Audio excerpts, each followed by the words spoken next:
नमस्कार बच्चों। आज हम साखियाँ एवं सबद काव्य में शेष रही साखियों पर चर्चा करेंगे। तो चलिए देखते हैं चौथी साखी। पखा पखी के कारणे सब जग रहा भुलान, निर्भग होय के हरि भजे सोई संत सुजान। पहले शब्दार्थ देखते हैं। पखा पखी पक्ष विपक्ष, भुलान अर्थात भूल जाना, निर्भक अर्थात निरपेक्ष या निष्पक्ष, सोई अर्थात वही, सुजान अर्थात ज्ञानी।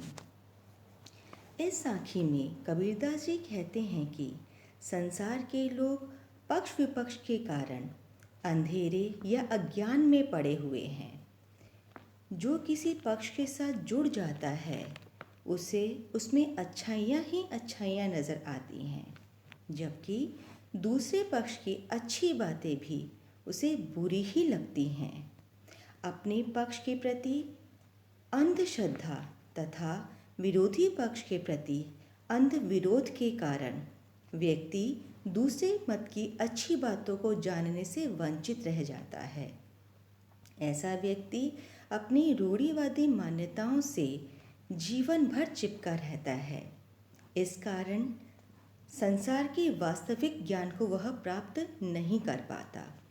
जो व्यक्ति पक्ष विपक्ष के झंझट में न पड़कर निरपेक्ष या निष्पक्ष होकर ईश्वर के प्रति एकनिष्ठ रहता है, उसी व्यक्ति को ज्ञानी माना जाता है। इस साखी से यह प्रेरणा मिलती है कि मनुष्य को वाद विवाद में न पड़कर निष्पक्ष भाव से प्रभु की भक्ति में लीन रहना चाहिए। अगली साखी देखते हैं। हिंदू मुआ राम कही, मुसलमान खुदाई, कहे कबीर सो जीवता, जो दुहू के निकटी न जाए। शब्दार्थ देखते हैं। मुआ अर्थात मर गया, खुदाई अर्थात खुदा या अल्लाह से संबंधित, सो अर्थात वही, जीवता अर्थात जीवित है, दुहू अर्थात दोनों। इस साखी में कबीर जी कहते हैं कि हिंदू राम का नाम लेते लेते और मुसलमान खुदा का नाम लेते लेते मर गए। ये दोनों अपना जीवन नष्ट करते हैं। वही व्यक्ति सच्चे अर्थों में जीवित है जो इन दोनों के निकट नहीं जाता। कहने का अभिप्राय यह है कि ईश्वर सर्वव्यापक है।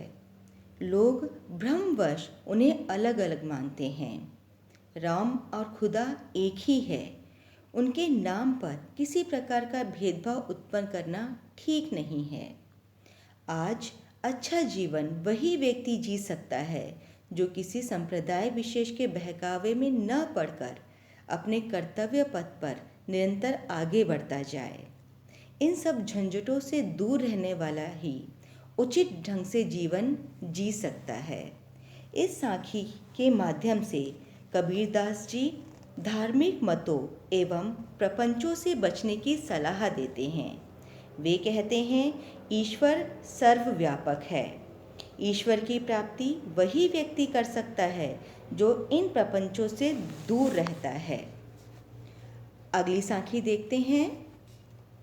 काबी फिरी काशी भया, राम ही भया रहीम, मोट चून मैदा भया, बैठी कबीरा जीम। शब्दार्थ देखते हैं। काबा अर्थात मुसलमानों का पवित्र स्थान, काशी अर्थात काशी, भया अर्थात हो गया, मोट अर्थात मोटा, चून अर्थात आटा, मैदा अर्थात आटे का महीन रूप, जीम अर्थात खाना या भोजन करना। इस साखी का मूल भाव यह है कि हिंदू और मुसलमान दोनों की सत्ता एक ही है। उनको अलग अलग मानना हमारे मिथ्या ज्ञान की ही निशानी मानी जाएगी। संत कबीर काबा और काशी में कोई अंतर नहीं मानते। दोनों ही स्थान पर एक ही ईश्वर का निवास है जो घट घट निवासी है। जिस प्रकार गेहूं को पीसकर मोटा चून बनाया जाता है और उसे अधिक बारीक पीस दिया जाए तो वह मैदा बन जाता है। आखिर वह है तो आटा ही। ठीक उसी प्रकार परमात्मा को चाहे राम के नाम से अथवा अल्लाह के नाम से पुकारो, इन दोनों में कोई भी फर्क नहीं पड़ता। कहने का तात्पर्य है इस साखी में काबा ही बदलकर काशी हो जाता है और राम ही रहीम होते हैं। यह वैसे ही होता है जैसे आटे को पीसने से मैदा बन जाता है, जबकि दोनों गेहूं के ही रूप है। इसलिए चाहे आप काशी जाएं या काबा जाएं, राम की पूजा करें या अल्लाह की इबादत करें, हर हालत में आप भगवान के ही करीब जाएंगे। इस साखी से यह प्रेरणा मिलती है कि धर्म एवं संप्रदाय के लोगों को आपसी मतभेद भुलाकर पारस्परिक प्रेम एवं सौहार्द से जीवन व्यतीत करना चाहिए।